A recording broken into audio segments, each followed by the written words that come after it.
Hola amigues, nuevamente vamos a empezar el capítulo 9 de esta serie de La Casa Azul. Eh, Nos habíamos quedado en la parte de que la familia había ganado una lotería, una alegría muy grande, y quiero que nos cuentes tus recuerdos de esos momentos y bueno, si la familia hizo algo con ese dinero. ¿Qué tú recuerdas de esa época?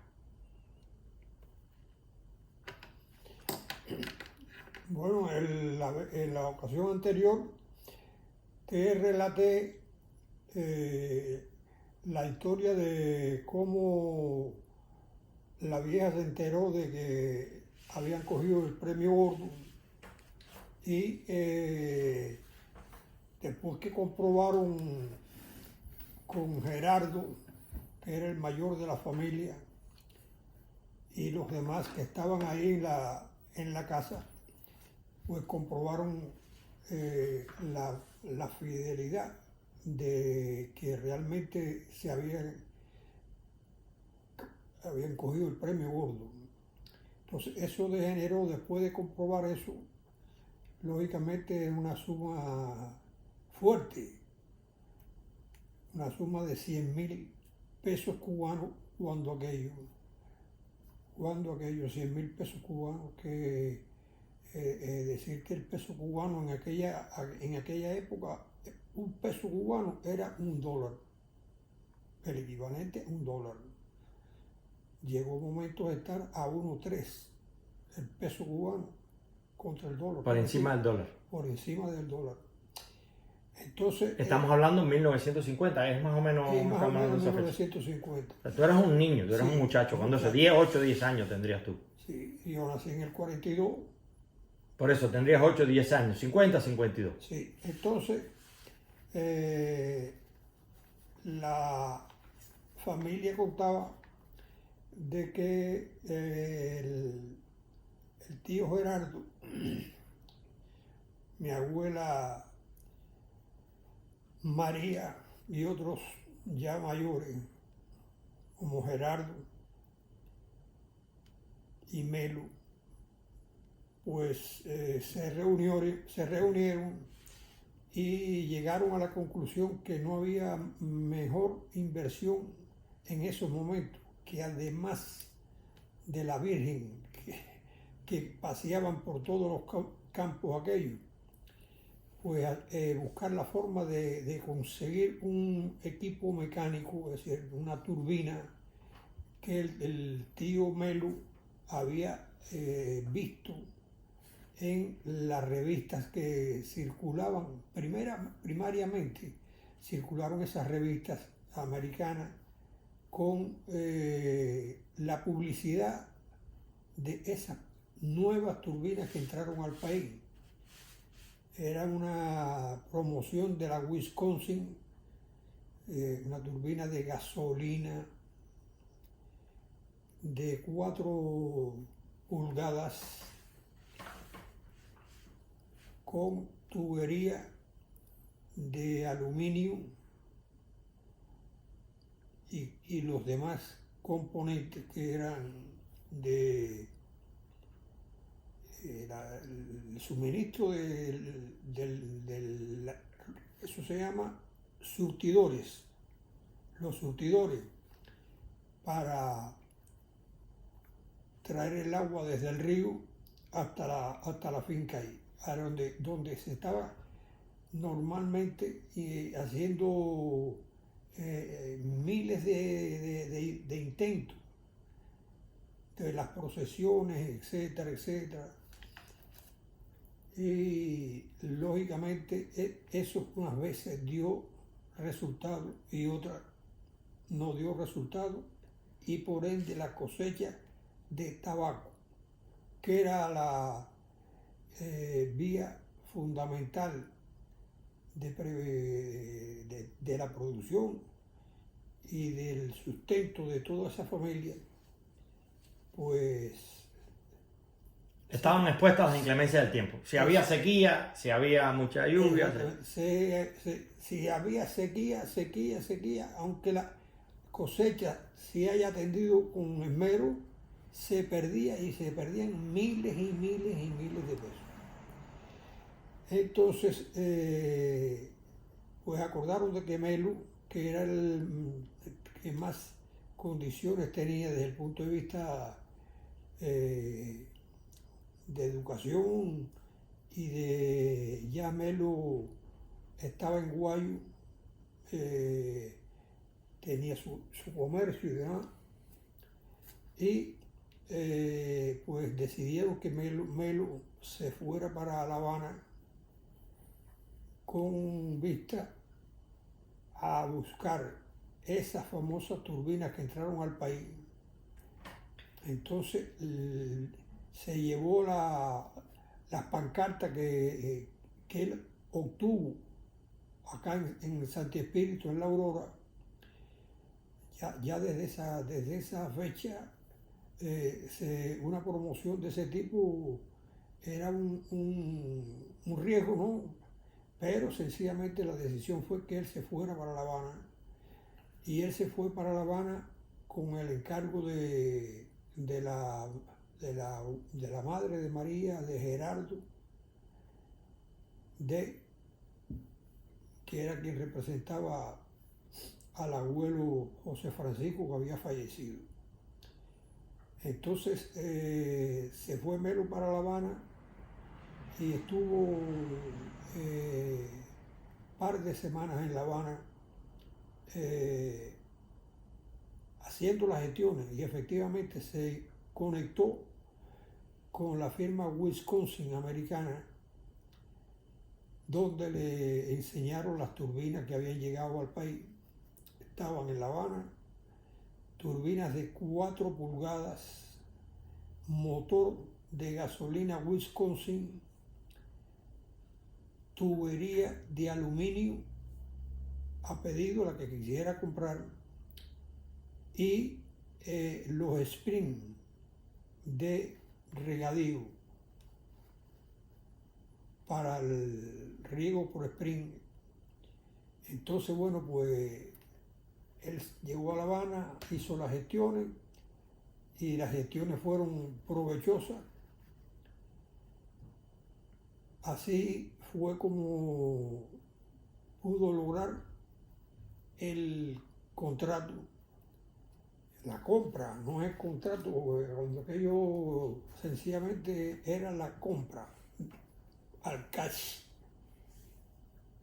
cuando aquello no todo el mundo podía comprar al cash, pero la abuela decidió de que la mejor inversión que podía hacerse en la finca era pagar al cash la entrega de la lotería que se habían ganado. Entonces, bueno, pues ahí se comunicó con La Aurora, estuvieron varias veces hablando, ya había teléfono provincial, y se trataban, se informaban cómo iba la cosa, y estuvo la abuela informada de cómo iba la operación. Ahí, bueno, pues se planificó el envío por ferrocarril de esa turbina con toda la tubería, con todos los splines, con todos los aditamentos que llevaba el equipo. Yo me recuerdo que yo era muchachito, pero la cosa más emotiva de los mayores y de los menores era ver el desembarco del tren, de todo el andamiaje de la famosa turbina. Esa es una turbina lindísima. ¿Cuántas había en la zona central en ese momento? No había ninguna turbina. O sea, estamos hablando de que fue un hecho inédito en esa época. Un hecho inédito. Allí sencillamente una turbina nueva de paquete Wisconsin, con sus tuberías y todo su equipaje. Entonces, de ahí, Miguel tenía un camión de 6 ruedas de doble fuerza de aire. Era un equipo, bueno, estábamos aproximadamente al 50 y el camión él lo compró en el año 46, Chevrolet. Bien, ya con esa situación, bueno, pues se hace la operación, se traslada y ya allá en toda la región aquella de la Aurora se mencionaba la compra que hicieron los Pérez de la Casa Azul con relación a la turbina de gasolina y que la iban a probar tan pronto llegara. Efectivamente, si tiraban voladores los Pérez para anunciar la procesión, bueno, pues ahí tiraron sus voladores también para que la gente participara en la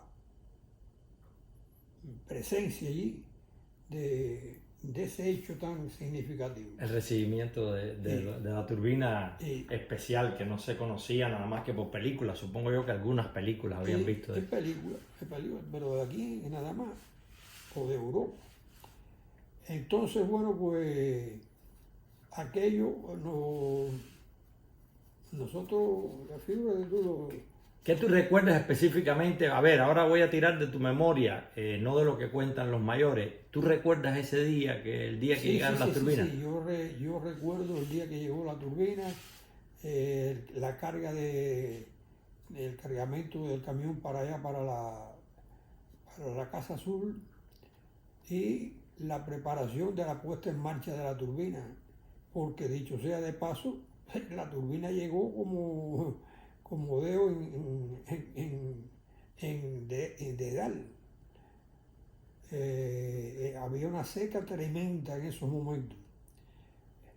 Y ahí la turbina se trasladó por un grupo de hermanos y personal que allí no se sabía si eran que estaban cobrando por eso. No, allí la gente lo que quería ver si ese bicho, así decían ellos, nosotros lo que queremos ver si el bicho ese trae agua de allá del río que está a 1 kilómetro para echarle a esa tierra que está encandecida, decían ellos. Hazme un gráfico más o menos con esto, cómo era el río Miguel. El río estaba por acá abajo. Eran las tierras. Las tierras, creo, tú me has contado que estaban un poco inclinadas. ¿Cómo era la idea de poner la turbina? Explícame eso un poco. Bueno, aquí estaba la casa de tabaco, aquí estaba la entrada principal a la casa, que estaba aquí en esta posición. Y aquí era el pedazo, hasta esta rayita del acceso a la casa de vivienda. Entonces, este pedazo aquí tenía la casa de tabaco y de aquí para allá tenía sembrado con esta inclinación así, tabaco, completico, tabaco de... Seco, completo de la sequía que había. Entonces, bueno, pues ellos idearon hacer el primer... El río pasaba por entonces por esta zona de aquí. No. El río pasaba por acá. Ah, este era el río. El río pasaba por acá y las turbinas se llevaron con todo el equipamiento ese para allá, para el río. Se tiraron eso le llaman... Las mangueras que llegaban al agua. Que llegaran al agua. Y entonces, por ahí para acá, hasta sacarlo del río era así, una inclinación de esta forma. Sí. Y entonces, después era llevarla hasta la casa, por el costado de la casa, y ahí ya se empataban con la siembra que había, que más o menos era un área así y así hasta salir al camino, ¿no? Entonces todo esto estaba sembrado de tabaco, pero con una clase de siembra que se hizo allí, con esa inclinación, entonces ellos decidieron, vamos a hacer el primer trabajo con la turbina por aniego. ¿Qué quiere decir por aniego? Aniego es lo más rápido que se puede hacer para que el tabaco reciba la salvación. Y entonces, bueno, pues se montaron y prepararon la turbina, el acceso de la turbina para comenzar el regadío ahí. ¿Qué cosa es por aniego? Quiere decir que si tú chocas el agua ahí, viene con la presión del río, por la presión de la turbina, y así se hizo. Había unas lajas grandes, las pararon así, y entonces el chorro de agua llegó, ¡bum!, y las lajas estaban así inclinadas, y ahí comenzaron. Se hace así lo siguiente: el primer carril que está de tabaco, le hacen la entrada por aquí, y hay 4 o 5 hombres por cada uno de los surcos, Entonces, chapotea el agua ahí en el surco principal. ¿Y por gravedad va cayendo entonces? No, gravedad es con la guataca, haciéndole la... La van acomodando, van bajando el agua y acomodándola. Así mismo, la van bajando y acomodando. Ahora, se trabaja de la forma por eso se dice aniego. Es decir, se llena el primer surco por aniego, y ya cuando llega allá abajo, que el agua que está tomando del primer carril allá arriba llenó de agua todo eso, se dice tranca. Entonces se tranca el tranque de este carril, de este surco, no el carril, de este surco, y entonces se abre el segundo surco, y ahí entonces acá abajo, bueno, de aquí allá abajo hay unos 3 o 4 hombres con las guatacas preparando, y el agua subiendo, y cuando ya llega al final, que llega al tope de la altura del surco, se pasa para el segundo carril, el segundo, el tercero, el cuarto, el quinto, el sexto, y así llega hasta el 20 y pico carril. Y salvaron la cosecha con esa. Y salvaron la cosecha. ¿Qué hicieron con esas turbinas? Porque evidentemente abastecer ese regadío en un día podían hacerlo, particularmente. ¿Se les ocurre alguna otra idea? No. Ellos lo que... allí aquello parecía un circo de campesinos de todos lados. Y bueno, pues los campesinos que vieron aquello como dice el dicho, ellos dijeron, hemos encontrado el anillo para el dedal. ¿Sí? Se encontró una solución para este problema. Entonces empezaron ahí ya la gestión de que ellos querían alquilarle la turbina para ocupar la finca de ellos, que estaba también sembrada de tabaco. Y entonces, bueno, pues Gerardo, la vieja, dijo, ustedes se hacen cargo de la turbina, garantizan las necesidades de la finca, y adicionalmente a eso, los campesinos de alrededor les pueden facilitar el uso de la turbina.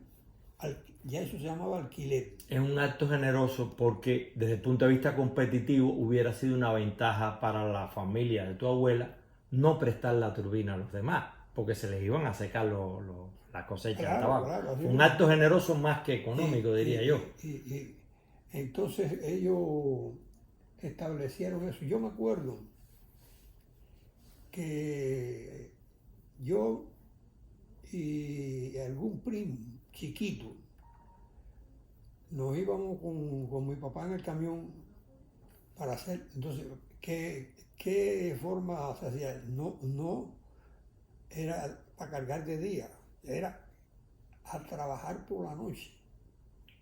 El camión cargaba todo ya no era lo de la finca, que era una de las mayores cosechas de todas esas zonas. Era, digamos, se cogían 3 o 4 campesinos y se decía, a ti de las 8 de la noche a las 10 de la noche, a las 11 de la noche. Tú de 11 de la noche a 2 de la mañana. Y ya. Y entonces la brigada la formaba tu padre con los muchachos que también ayudaban en todas esas operaciones. Los muchachos, nosotros no trabajábamos en esa operación porque había una clase de frío. Era invierno. Era en invierno. El tabaco estaba listo casi ya. Listo casi ya. Entonces, yo me acuerdo que mi papá nos llevaba en el camión unos sacos de azúcar. Allá decían sacos de azúcar de 500 libras. Unos sacos gruesos, pero que estaban limpios, lógicamente. Y entonces nosotros metimos dentro del camión, ahí, con un frío que les roncaba a los mameyes. Y entonces ellos con quinqué iban alumbrando. Entonces ahí era Melu, Cheo, Miguel, trabajaban. Junto con los campesinos que habían alquilado, que también eran gente de apoyo. El negocio era así. Y los campesinos, que había veces nada más que era uno. El hijo. Contrataba gente. Contrataban más gente para que le hicieran el trabajo. Ok, con esto terminamos un poco la historia de los regadíos que fueron producto de la inversión después de la lotería, Miguel, y seguiremos contando historia de la Casa Azul en próximos capítulos.